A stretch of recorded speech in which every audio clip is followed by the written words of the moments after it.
মাশাআল্লাহ, মাশাআল্লাহ! কত সুন্দর কালার এসেছে খাবারের, দেখেছেন? এত সুন্দর কালারের খাবারটাও নিশ্চয়ই অনেক বেশি লোভনীয় হবে। হ্যালো ফ্রেন্ডস, আসসালামু আলাইকুম। This is Sonia from cooking with Sonia. আর আজকের এপিসোডে আমি আপনাদের তৈরি করে দেখাবো গরুর মাংসের বিরিয়ানি। আর এই বিরিয়ানিটা হবে দুনিয়ার সবথেকে সহজ রেসিপিতে। যতই সহজ হোক না কেন, এটা খেতে কিন্তু অনেক অনেক বেশি মজার। বাসায় একবার রান্না করলে বারবার আপনার হাতে সবাই এই বিরিয়ানি খেতে চাইবে। আর পুরন ঢাকায় গিয়ে অথেন্টিক বিরিয়ানি খোঁজার দরকার হবে না। আজকে তৈরি করে দেখাচ্ছি গরুর মাংস এবং আলু দিয়ে পুরন ঢাকা স্টাইলের গরুর মাংসের বিরিয়ানি। অনেক সময় বাসায় কিন্তু টক দই থাকে না বিরিয়ানি রান্না করতে গেলে, তখন এভাবে টক দইটা তৈরি করে নিতে পারেন। 1/3 কাপ গুঁড়া দুধের সাথে 1/3 কাপ পানি মিক্স করে নিলাম, সাথে নিয়ে নিচ্ছি 2 চা চামচ ভিনেগার। ভালোভাবে মিক্স করে একটা সাইডে ঢেকে রেখে দিব 10 মিনিটের জন্য। ব্যাস তৈরি হয়ে যাবে টক দই।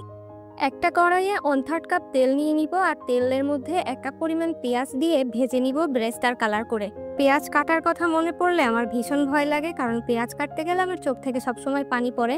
আমি জানি আমার মতো অনেক আপু এবং ভাইয়াদের পেঁয়াজ কাটতে সমস্যা হয়। যারা পেঁয়াজ কেটে রান্না করতে কষ্ট পাচ্ছেন তাদের জন্য একটা সহজ সমাধান আছে, যেটা হলো খুলনার ঐতিহ্যবাহী চুইঝাল দিয়ে গরুর মাংসের আচার। এটা একবার বাসায় নিয়ে রাখলে শুধুমাত্র ভাত দিয়ে অথবা খিচুড়ি দিয়ে অনায়াসে খেয়ে উঠতে পারবেন, অন্য কিছু রান্নার ঝামেলা ছাড়াই। পেঁয়াজ কাটতে চোখের পানি পড়লে অথবা রান্না করতে ঝামেলা মনে হলে হানির পকেটের মানি খরচ করে একটা আচার নিয়েই দেখেন কতটা শান্তি পাওয়া যায়।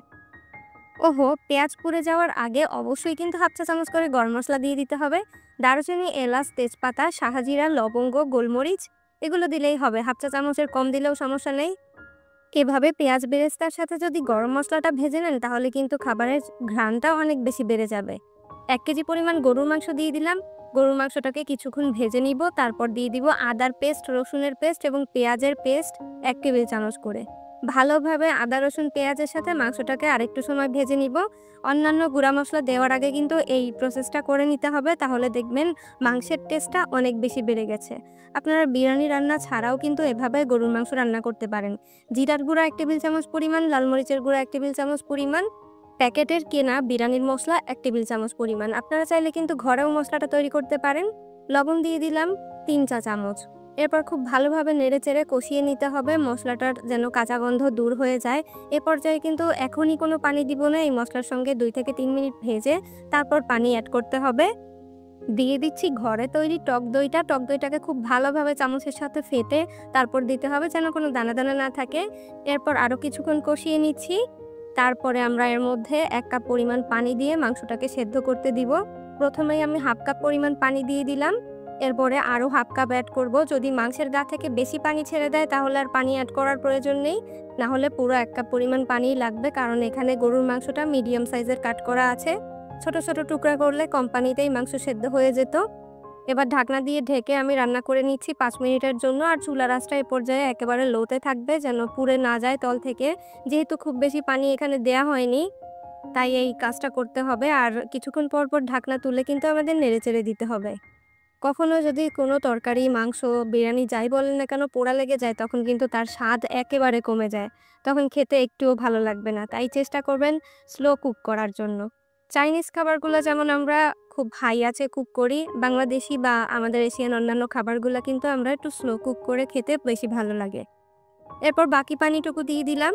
আবার নেড়েচেড়ে ঢাকনা দিয়ে ঢেকে মাংসটাকে রান্না করে নিব। এই যে 2-3 বার পানি দিয়ে আমি রান্না করছি, এতে করে কিন্তু মাংসটা একেবারে মোলায়েম হয়ে যাবে। আপনারা যদি তাড়াহুড়া করতে চান তাহলে এই পর্যায়ে কিন্তু মাংসের মধ্যে পানি বেশি করে দিয়ে প্রেসার কুকারেও দিয়ে দিতে পারেন, তাতে কিন্তু তাড়াতাড়ি রান্নাটা হয়ে যাবে। এরপর যখন ঝোলটা একটু টেনে আসবে তখন আমরা এর মধ্যে আলু দিয়ে দিব। কয়েকটা আলু মাঝখান থেকে কেটে দিয়ে দিয়েছি। বিরিয়ানির মধ্যে আলু দিলে আমার কাছে যে কোনো বিরিয়ানিকে একটু কাচ্চি কাচ্চি মনে হয়। আলু দিলে গরুর মাংসের বিরিয়ানি আসলেই খেতে অনেক বেশি ভালো লাগে। একটু বড় সাইজ করে দিতে হবে, আর ঢাকনা দিয়ে ঢেকে যতক্ষণ না ঝোলটা একেবারে শুকিয়ে যায় ততক্ষণ অপেক্ষা করতে হবে। ঝোল শুকিয়ে গেলে দেখবেন আলুটাও কিন্তু সেদ্ধ হয়ে গেছে। তেল যখন উপর থেকে এরকম ভেসে উঠবে, পানি আর থাকবে না, তখন আগে থেকে ধুয়ে রাখা চালটা দিয়ে দিতে হবে।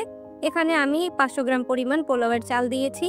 চালটা দিয়ে নেড়েচেড়ে খুব ভালোভাবে মিক্স করে নিতে হবে। আর এই পর্যায়ে 2 থেকে 3 মিনিট আমাদের ভেজে নিতে হবে, যাতে কোনো এক্সট্রা পানি না থাকে সেই দিকে খেয়াল রাখতে হবে। একদম যখন শুকনা শুকনা হয়ে যাবে তখন এর মধ্যে গরম পানি দিয়ে দিব 1 লিটার পরিমাণ। 500 গ্রাম চালের জন্য 1 লিটার পরিমাণ পানি দিলেই চলবে। এরপর আমরা পানির সঙ্গে চালটাকে ভালোভাবে মিক্স করে দিয়ে এর মধ্যে চিনি আর গুঁড়া দুধ দিয়ে দিব।